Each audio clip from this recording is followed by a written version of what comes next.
I met Raven when I was 9 years old, and back then I thought she was brave. She was the kind of kid adults warned you about, and other kids followed anyway. She climbed higher than anyone else on the playground, talked back to teachers without fear, and laughed when rules were broken like they were suggestions instead of boundaries. When Raven chose me as her friend, I felt like I had been selected for something important.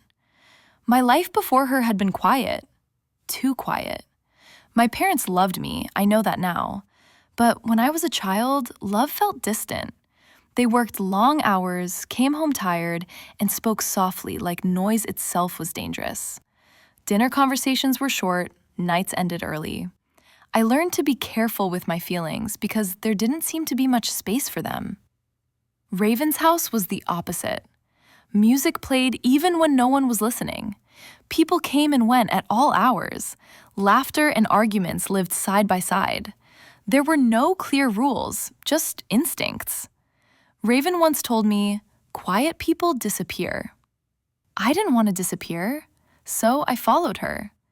Even as a child, strange things happened around me, things I didn't have words for then. Once, Raven dared me to climb an old water tower behind the school. It was rusted and off limits, the kind of place adults warned you never to go. Halfway up, my foot slipped. I remember the rush of panic, the certainty that I was about to fall. But I didn't. I landed awkwardly but unharmed, heart pounding, lungs burning. Raven laughed like it was nothing. "You're lucky," she said. I laughed too, but inside, something felt off. Not lucky, watched. Another time, we wandered too far from home and ended up in a part of town everyone avoided. A man stepped out from behind a building, his eyes sharp, his posture wrong. Fear flooded my body before my mind caught up. Then, out of nowhere, a car horn blared. The man turned, irritated. Something in me said, "Now." We ran. Raven joked about it later, calling it another lucky escape. But I lay awake that night thinking about the way my body had reacted before my thoughts. Like something had nudged me out of danger. As we grew older, Raven grew harder.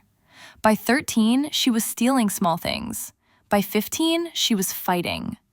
By 16, people spoke her name like a warning. Teachers watched her closely. Parents whispered. I stayed close, but not as close as before.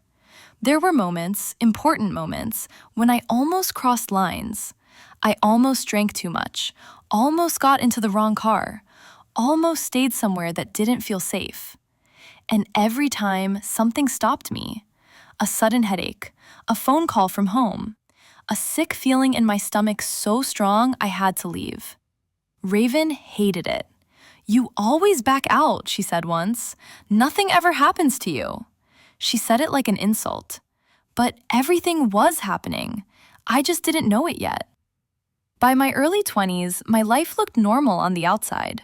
I had an apartment, a job, friends, freedom. But the friends I kept then weren't good for me. Drugs were always around. Casual at first, something to take the edge off. Everyone told me it was harmless, controlled, temporary. I told myself I wasn't like them because I didn't go as far. But staying was its own kind of choice. I watched people disappear into bathrooms and come back changed. I laughed when things got uncomfortable. I stayed when I should have left. I convinced myself I was in control because I hadn't crossed the line yet. Raven was still there, older now, sharper, deeper into everything. One night, she held something out to me. Stronger than anything I'd seen before. "This will help you loosen up," she said. "Stop being scared." I stared at what was in her hand, and suddenly the room felt unreal. My chest tightened. My heart started racing so fast it scared me. And then I knew. Leave. It wasn't fear. It was certainty. "I can't," I said, pushing her hand away. "I need air." She rolled her eyes. "You're dramatic." But I was already standing, already walking out. My hands were shaking, my thoughts spinning, but my feet kept moving. I didn't know then that something unseen had stepped between me and the edge, again. The moment that changed everything didn't happen in chaos. It happened in quiet. I was driving late one night, rain streaking my windshield, the city lights blurring into reflections. My music was low, my thoughts were loud. My life wasn't falling apart, but it felt hollow. Like I was surviving instead of living. Like I had been protected from destruction, but never shown what I was being saved for. I pulled over without knowing why. There was a small chapel I had never noticed before, one light on. A sign out front that read, "Come as you are." I don't know what made me walk inside. The place was almost empty. One candle burned near the front. An older woman sat in the back, praying silently. I sat down in a pew, and something inside me broke open. I didn't pray the way people pray in movies. I didn't have the right words. I just whispered, "Why am I still here?" And for the first time in my life, I felt an answer. Not spoken, felt. Warm, close, steady, like arms around my shoulders. Not judgment, protection.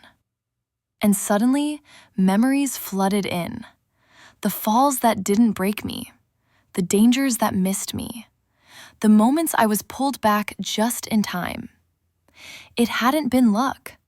Someone had been with me all along. I left that chapel different, not fixed, but awake.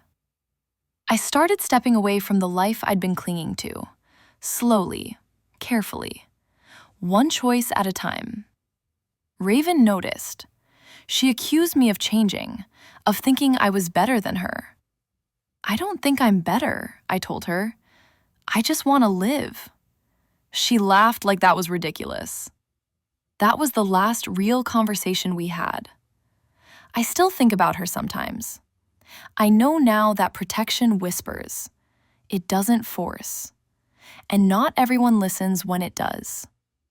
Today, I understand something I couldn't back then. Grace doesn't always stop you. Sometimes it just stays close enough to catch you when you're ready to turn around. I wasn't strong. I was protected. And when I finally noticed, it changed everything. If this story encouraged your heart or gave you a moment of peace, please take a moment to like this video and share it so more people can hear something hopeful today. And if you'd like to continue listening to stories that strengthen faith, bring comfort, and remind us that God is near, please subscribe to this channel.